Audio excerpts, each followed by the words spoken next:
In a city known for bourbon and horse racing, Andrew Llewellyn is rewriting the rules of short-term rentals. Just give the full Kentucky experience with those kind of hidden hole-in-the-wall places that you may probably skip if you saw it on Yelp. But forget Airbnb basics. How do you host 40 people in a property and make it feel like home? Trying to be as hospitable as possible. Meeting the guests when they showed up if they wanted us to.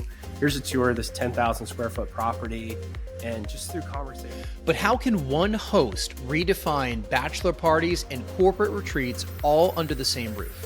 They just want to show up and have a great time and not think about it. And they just kind of write a check to us and we plan this amazing. My name is Jason Muth. I'm a 33-time Airbnb superhost. After 25 years in the media business, I'm building my chapter 2 in the world of short-term rentals. Since then, I've hosted over 6,800 guests and their furry friends, and we now manage over $30 million worth of vacation properties, including 5 of our own and 22 on behalf of other people. This show is all about helping you create a smart stay, profitable, personal, and built to last. It's real world hosting done smart. Let's go. All right, Andrew, welcome to Smart Stay Show. I am excited to have this conversation because you have such cool properties and a really interesting concept in Louisville, Kentucky. You're coming to us from a property that you are redeveloping right now. Like when you signed on, I'm like, this guy's like in a boring office space, right? Like I thought he's got cool properties, but we're going to hear more about what that's about to be. And Andrew does something very different from you and I, Rory. I mean, we're all kind of in the space of renting out our properties to guests for a short period of time, but these are big properties and big groups, and he's focusing on hospitality beyond just hosting guests there, taking them through the Bourbon. What's it called? The Bourbon Trail? I know nothing about it. Yeah. Bourbon Trail. Thanks for having me. Yeah, no, thank you for being. Rory's a big bourbon fan. I'm a big bourbon fan. We got to cut it with some ginger ale though, and we like Manhattans. So I don't know if it's on the list. Do you look upon us with disfavor that we do that to our bourbon? Well, no. Let's just jump right in. One of the free little gifts that we give our guests when they book big trips with us is our bourbon bartender kit. It's everything but the bourbon, and the Manhattan is on the cocktail list that we give. All right. I was going to say, you're giving out booze. Like, I don't know. We got to talk about. We're not doing that. We're not doing that. No. All right. So, Andrew Llewellyn, can you introduce yourself and tell us a little bit about Super Stays and what you got going on in Kentucky? Yeah. So I'm Andrew, and I own Super Stays here in Louisville, Kentucky. And we kind of specialize in large groups, typically between bachelor parties and corporate retreats. And we kind of help people navigate the Bourbon Trail, Churchill Downs, horse farms where they do some of the breeding, and just give the full Kentucky experience with those kind of hidden hole-in-the-wall places that you may probably skip if you saw it on Yelp. But as a local, we know it's like fantastic and out of this park, even though it doesn't look that great. Yeah, I mean, it sounds like you got ahead of kind of an industry-wide trend, which is, focusing on the experience. I mean, when we first got into the short-term rental space 10 years ago, it was very much just about the property, and then that was it. The expectations were a lot lower. And over 10 years, guest expectations have grown and grown and grown to the point where, the industry is focusing on what experiences you can provide. But you seem to have gotten ahead of it. Can you tell us a little bit about, when you got into it, and then, what it's like to be one of your guests? Yeah, I got into the industry in 2021, almost by accident. I had 2 ice cream shops, and we were running a food truck with that same concept. And we just needed a space to do some ice cream production for the restaurants, and purchased a building. Happened to be an old office building. The zoning here in Louisville is not super strict, so we could do that. We had 2 long-term tenants on the second floor and an Airbnb on the third floor.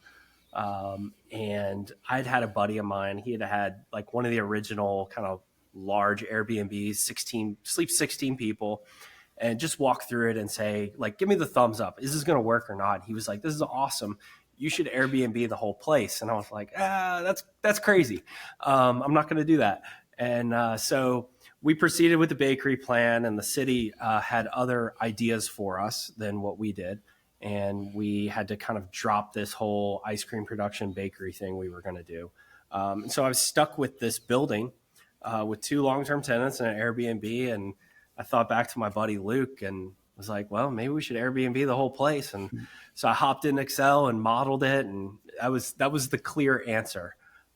So, at the time in 2021, we have 5 apartments, mostly three bedrooms, some 2-bedroom. I know that we can make these Airbnb apartments kind of cool and make this concept work. So we took our build out money from the bakery, finished the first floor with 2 more apartments for a total of 5. And in the back of my head, I had this kind of inkling that there may be large groups coming to Louisville for these kind of bigger celebratory events. I wasn't sure what they were at the time. So we just threw a couple listings up there that were full property buyouts. And then they started booking, and, just trying to be as hospitable as possible. Meeting the guests when they showed up, if they wanted us to. Here's a tour of this 10,000 square foot property. And just through conversation, oh, what are you guys doing this weekend? What's the plan? Tell me about that. And the plans always seemed kind of rough. We're thinking about going here. We're not sure about this. Or we hired, this tour company, and the plans didn't seem, fully fleshed out. And I was like, I think I can do a better job and provide this, kind of extra experience on top of the large group, and just kind of evolved over time. And here we are in 2025, and it's working really well. I want to start with just 2 questions out of that. First, when people think about Airbnbs or these short-term rentals, they get a lot of criticism for taking up a lot of housing in the market, particularly in markets where there's just kind of a housing shortage. Airbnbs get blamed. But what I hear in your story is you're actually you converted some commercial space, or maybe some flex space, but some, commercial oriented space into short-term rentals. Tell me a little bit of what it was like going through that process. I mean, it sounds like the city was difficult enough with you when you're trying to do the bakery ice cream concept, but obviously they permitted this. So what was it like, converting that space? Yes. I've heard that pushback many a times, and it's like to your point exactly. We're taking kind of unusable space that's commercial and essentially putting another commercial use in there. Yes, we have beds. No, we're not technically a hotel, but it's we're not really taking away from housing with our concept. And the third point that I've kind of gotten with some city officials and whatnot, kind of gotten a little bit deeper into the debate, and to the point where there's no economic incentive to actually build out these and rent them as apartments. Like, we just can't do it. I'm not a $100 million apartment complex developer. Like, I can't do those sorts of things. Although I would love to, this is not that project. But within them city officials, it's always fun. If you got about $20 million, let me know. I'd love to do the project. Yeah, I love it. The city's coming to you saying like, "Well, we'd love it if this was this." You're like, "That's cool, but like, this is who I am, and this is what I want to do. Like, can I get an approval for this?" Mm-hmm. Yeah. So it's called the Swepson Guest House. Did I get that right? That's your current property, and then you're actually building right now. You're in an office that you're converting into the A12 Boutique Hotel. Is that name still on track? Yeah. How are you envisioning? I mean, where you are right now looks like the office that I escaped 3 years ago. Like these terrible cube farms with overhead fluorescent lights. My hunch is you're not going to just throw some beds into a cube farm, right? I hope you're not. No, as much fun as that would be, that would be that might be a cool Airbnb concept, actually. The office. The office, yes. Yeah. In Scranton, right? You got to like model it after the office. Yeah. Exactly. There's an experience. No, so our plan with this property that I'm in is to actually gut the office and replace it with 8 4-bedroom apartment units. to Airbnb and our kind of concept that we currently run with large groups. We're in a much better location, right in downtown Louisville, catty corner to the convention center, highway access. The university has all their hospitals across the street as well. So this was just kind of a dog of an old office building that was on the market for a year and a half and nobody wanted to touch. Mm-hmm. Yeah. How the heck do you finance these things? We financed the initial building purchase with a little bit of family money. We picked this up for like 1.1 million, which is like, I think we were like $50 a square foot. Mm-hmm. And so I think the dirt was worth more. So it wasn't super risky to like pick it up. Right. And then we'll use kind of traditional bank financing to do the rest of it. Yeah. Yeah. So you had to give, and just if you're listening to this, curious to do projects like this, wherever you're listening from, are you putting together a pro forma for the bank? And as an investor, you're putting together, your finances, you have it audited by a CPA and whatnot, and you're presenting it to a commercial lender? Yes. I would caution anyone that was going to try to do this. We talked to 40 banks to get one to say yes, from a conventional standpoint. And it was very painful. What was it that the 40th bank said yes to? Like, why are they different? I basically got the same no every time. And that was, oh, it's hospitality, we're not interested. Oh, it's Airbnb, we're not interested. It was like kind of, we're in a gray zone of what we are. And even the city, we went to them for some funds because they had a big fund to kind of revitalize downtown Louisville. And I was like, we're permitting as a hotel. We're not an Airbnb. And they were like, cool, send us the plans. And they're like, walks like a duck. It's an Airbnb. And they said, not interested. So it was just new. And I think the bank that we did that ended up accepting us was willing to take a little more risk because they ran it through the SBA to de-risk it on their part as well. I mean, sometimes you'll find your way to these bankers that, maybe it's a smaller local bank and understands the community and they want to grow a certain category of their lending. And, if this lender sees success with this property, there might be others out there that also ask for similar lending terms for similar projects. And then suddenly they have like the market they've cornered. Mm-hmm. So, good for them for taking this risk. My guess, help me understand, you must have had or have had success with the Swepson Guest House for you to be able to say, okay, now let me expand this concept, right? So what you're doing right now with the current property is probably going pretty well, right? Yeah, it's going great. To the point where I think that may have been part of our problem too with some of the banks. We would show them the financials, and I'm a young guy. I'd walk in with these financials, and they're like, "There's no way that's real. We're not digging in." And even some of two appraisers looked at it, and I had to sit with 2 hours with our appraiser that actually did this property to get him to understand the way the business model works, because it's not a 3-bedroom apartment that you just comp out. And I had to show him really the breakdown of the way we run the model. Got to actually have the appraisal do some work instead of just find the comps down the street. God, took me 2 appraisers. Yeah. Okay. So your guest avatar at your current property, which sleeps up to 42 people, correct? When you do the full buyout? Yep. Who are you looking to target? Is it groups of dudes?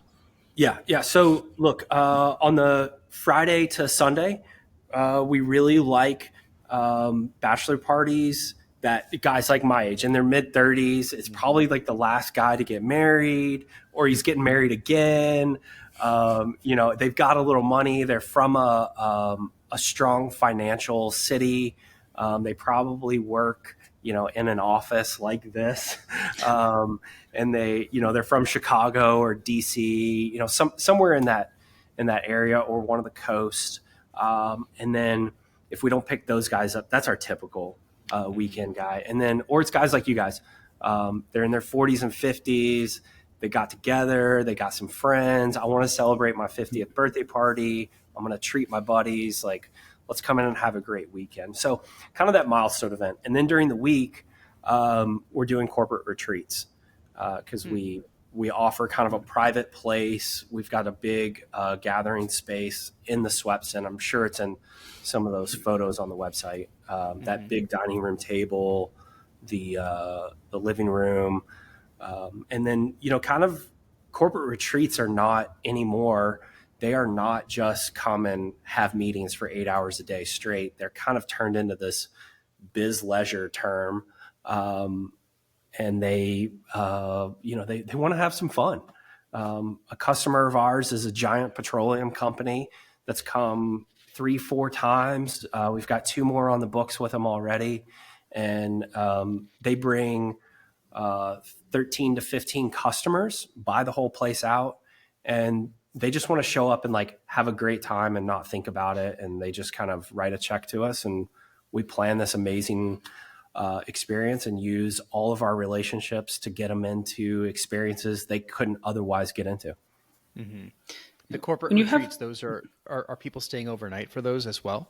Yes. Yeah. That's so Louisville's central in the United States.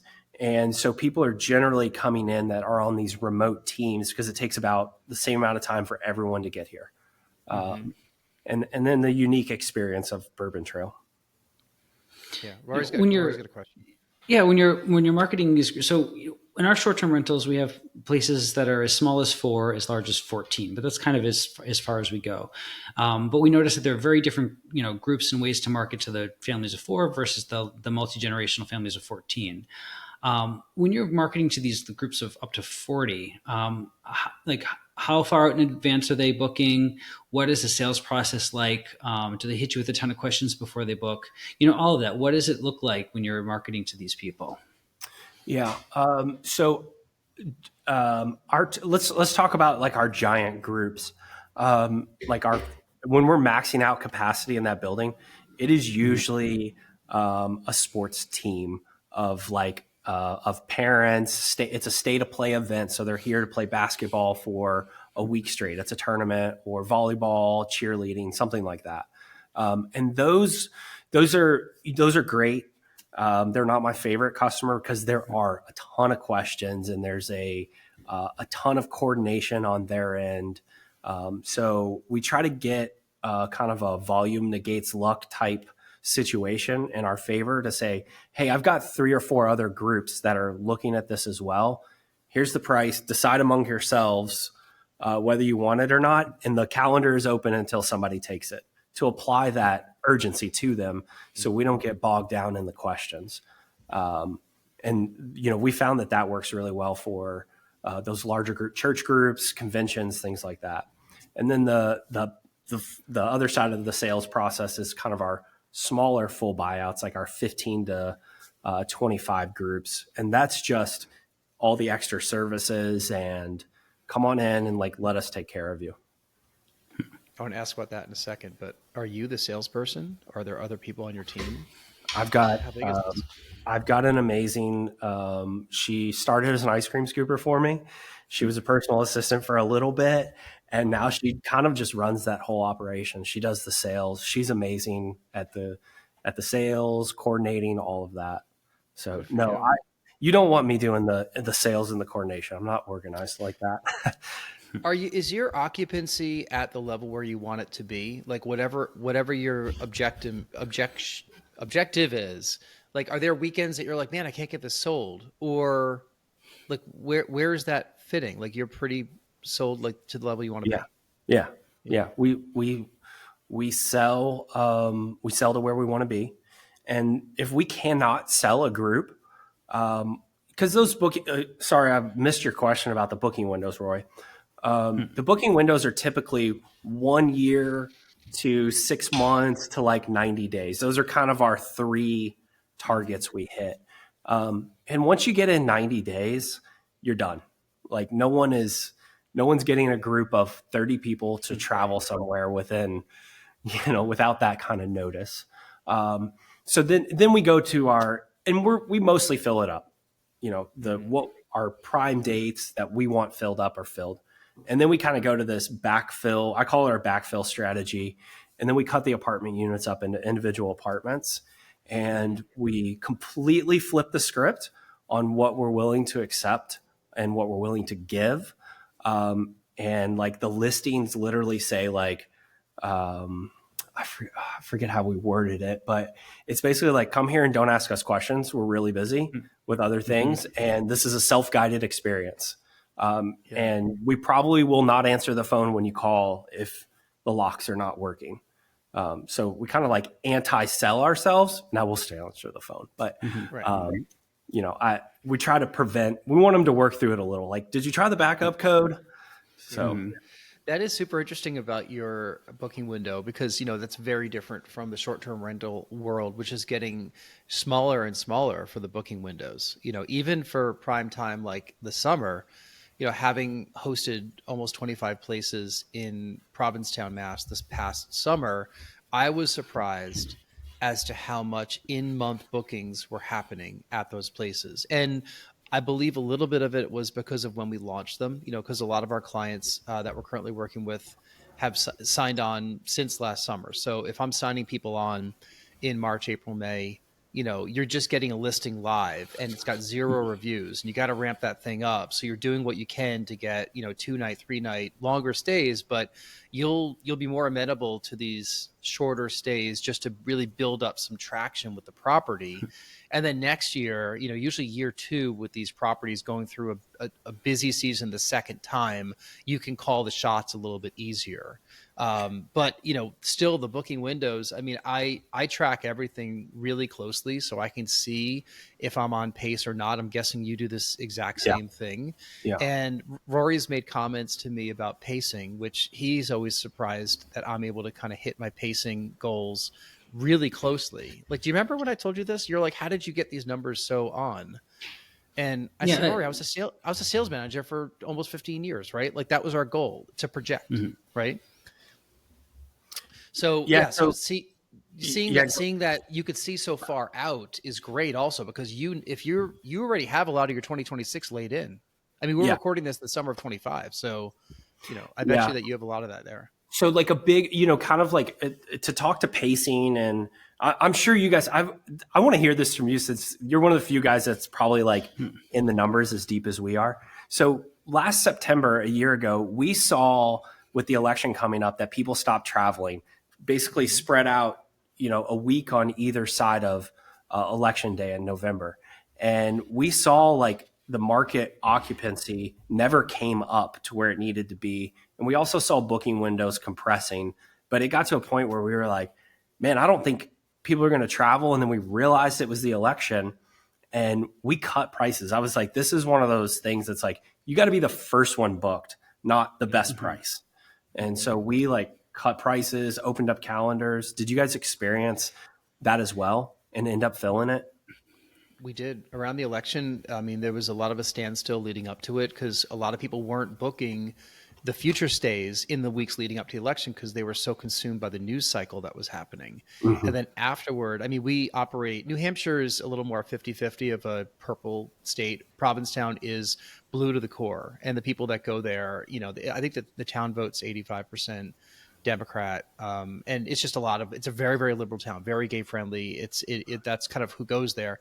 I think people were shook after the election last year, to be perfectly honest. So I think there was a little bit of recovery of a number of weeks being like, what's going to happen now with this new administration coming in? And then the administration comes in January. And I think a lot, not to get too political, but I think people are like, oh my God, what's happening in the world right now? So it delayed everything for that market. But then once people saw the weather starting to change, and, you know, here in the Northeast, we had, Rory, how many Saturdays of consistent rain did we have here earlier? I think about 7 or 8. No, just May double that. It was like 14 Saturdays in a row that it rained in the Northeast, and it just wasn't getting people in the mindset of like the busy season. So everything just got delayed. But then suddenly everyone It's like fantasy football. Like right when that position starts getting drafted, the really good people, everyone freaks out and takes whatever player they can in that position. Like the kickers, like, oh my God, we need a kicker, right?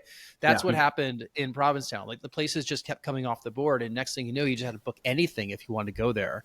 But yeah, that's is your market full year in Louisville? we are not. Winter gets pretty slow. Now, Yeah. thankfully, we've got a good, strong convention business through the winter when travel slows down. So that kind of that helps us. That's what we kind of survive on. We get this giant peak for Kentucky Derby in May. Mhm. We're just so short on inventory that that event just we get 5-10x what we would normally get on a Right. weekend.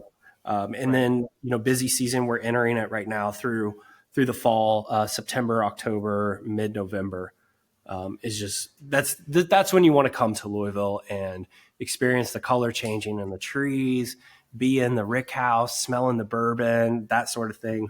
Now you come in July and it's like 100 degrees out and you're like, I do not want to be in this, open air, hot barn, basically. Right. Right. How do you air condition a place like that? I mean, it's a big Oh, they space. don't. Your They don't. space? Oh, my You space. got, Yes, it's air yeah. conditioned. Yeah, Oh, yeah. I'm like, you, I thought you you got meant no AC in there? no, I thought you meant the rick houses that they store the bourbon in. Yeah. Yes, no, we have 8 individual apartment unit HVAC systems. Okay. All right. I have a question about local experiences. I want to hear about how you curate that. But before I ask that, I want to ask about what you learn hosting large groups. Like, are you getting questions from everybody that's in that party? What kind of questions are you getting that, I mean, I don't know, you can't really compare it to a 2-bedroom, 3-bedroom house, but what are some of the surprises that, you didn't expect, like hosting these kind of groups? Yeah, we to speaking to multiple people. We actively try to avoid speaking to multiple people until we get the booking, because that just is like creates so much communication and chaos in the sales process. So we really try to narrow down of like who's the decision maker and then like who has to agree to it behind, much like you would in like corporate sales. Like you're probably going to talk to the intern at first, but then you're like, like, when do we get the big dog involved? And is he actually the guy that's going to make the decision? So we kind of run that process and qualify people on it, and try not to get bogged down in it. Let's put it that way. When people arrive, everyone's got my phone number. Call me, whatever you need while you're here. Shoot us a text. Everybody on staff is getting the message. We'll get back to you. Whatever we can do to, make your trip great. Ask me about a specific restaurant if you need. So that's when we transition to that piece.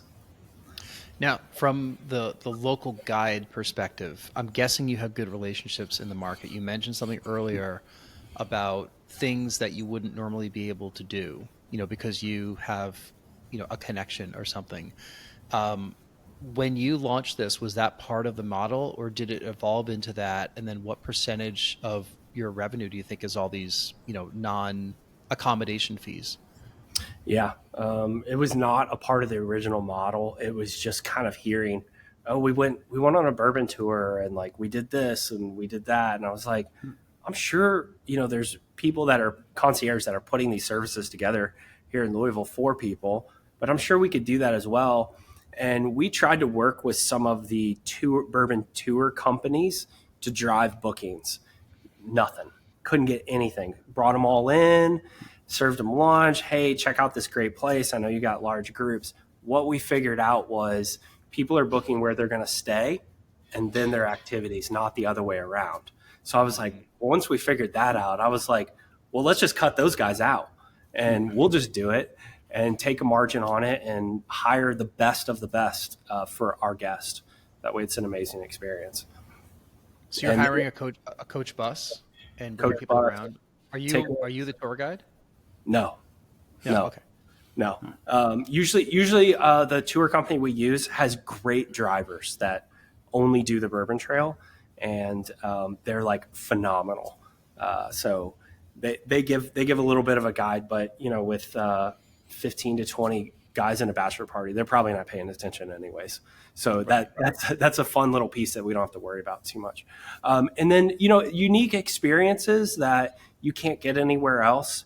That's a big piece of it for us. Like wake up and go have breakfast in the conference room at a distillery from like a local breakfast place. Like where else are you going to do that?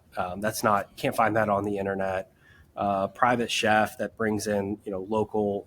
Like he'll go to the farmer's market, get local beef, and do a Kentucky-inspired menu. Steak with like a bourbon glaze on top, fun things like that. And friends that own bourbon companies will come in and do bourbon tastings prior, in line with dinner, things like that. Those are the little things we like to do. What percentage of your bookings are through the OTAs like Airbnb and Vrbo? At this point, I would probably say 50%. Wow, that's higher than I thought it was going to be. Like, so you're actually still getting a lot of bookings from them. Yeah. I would say we're probably getting like 75% of our leads that way. Mm-hmm. Now, like all three of us here, we're pretty good with getting savvy shoppers off of there. So that's a big part for us is getting them off. And then in terms of return people, I mean, a bachelor party, I presume the bachelor is getting married and probably not going to have another bachelor party, but maybe some of the other people might have another bachelor party with other people there. Corporate retreats are probably more prone to return, but have you done any research on your return guests? That I would say that is the weakest point in our business model is return guests.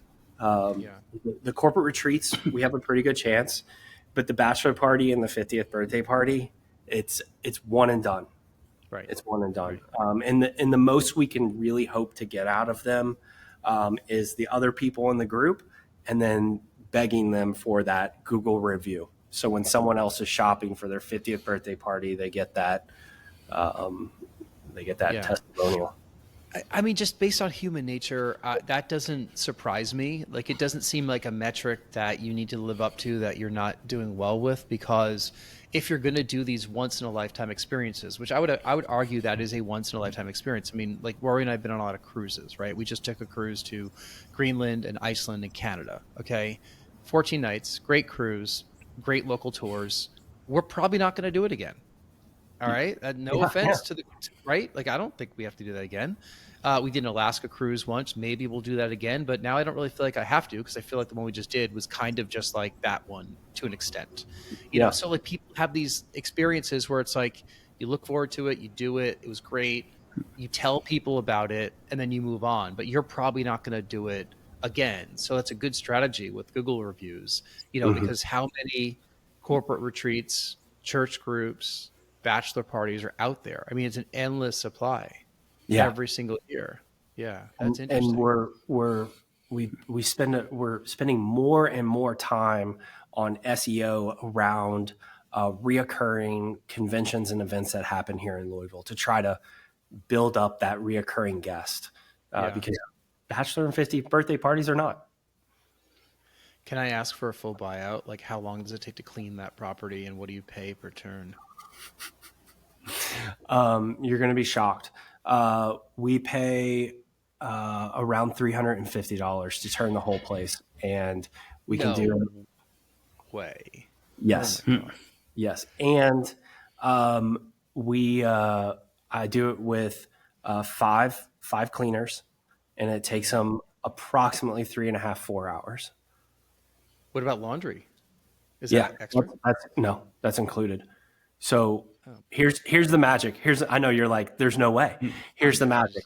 We, I don't know if you've ever heard of theory of constraints.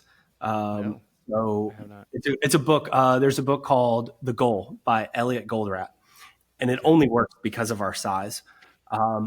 We start all 5 cleaners. They have a starting line, and one person makes beds, one person cleans bathrooms, one person does kitchens, and that's all they do. We remove the walking and all the extra kind of moving around and wasted time in the cleaning process, so they can just rip right through it. And we have one girl, she's a runner. She delivers sheets to the bed maker, and Now, if we did 5 individual units, now we're like normal. We're like, we're like 80, $90 a unit. Yeah. Our cleaning fees are a little bit higher in the Northeast, to say the least. Yeah. And these are all people that they're not on your staff, right? You're either 1099ing them or you're hiring companies, right? Yeah, they're all 1099. We've had the best luck with that. I haven't had very good luck with hiring the companies. I don't feel like the quality control is very good. And our girls really like working for us, and they like the process and the camaraderie, and a $50 Texas Roadhouse gift card in the Midwest goes a really long way. Yeah. We just rented. Didn't we go there a couple weeks ago, Rory? Texas Roadhouse. We did, and on the way back from checking in Provincetown, we found one down in Plymouth. But yes, where the cleaning fees are strikingly higher than that because it's on the end of the tip of Cape Cod. Yeah. All right. So as we start to wrap up, I want to find out what you what advice you would give to somebody else who's listening to this, being like, I can do that. Like, what's the starting point? Get a mentor. Find somebody else that's doing it. Maybe not even at the level that you want to do it, but find somebody that's kind of learned the initial hard lessons. My buddy Luke was that for me really early on. And I've just, I kind of outgrew Luke a little bit, and I didn't ditch Luke, but, on to the next guy, up and up. And, now Luke calls me. It's like, hey, what should we do about this? And so that's kind of get a mentor.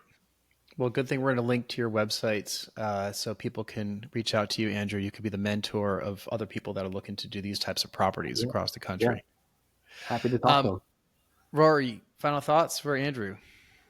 Right now, I think you're an example of being able to kind of think big out of the gate. I mean, it sounds like you kind of had an interesting adventure getting there because you started with the ice cream business, which brought you to that building, and then that brought you into this. So that's how you navigated to it. But I'm thinking right now, people who are thinking about getting into this space, the natural starting point might just be a small little house. But I think you demonstrate that there's actually another option out there, and that's to maybe think a little bit bigger. It's going to be a little bit more challenging. You might have to talk to 40 banks before you'll find somebody that will listen to you. But I think there's an argument to be made to think big. Mm-hmm.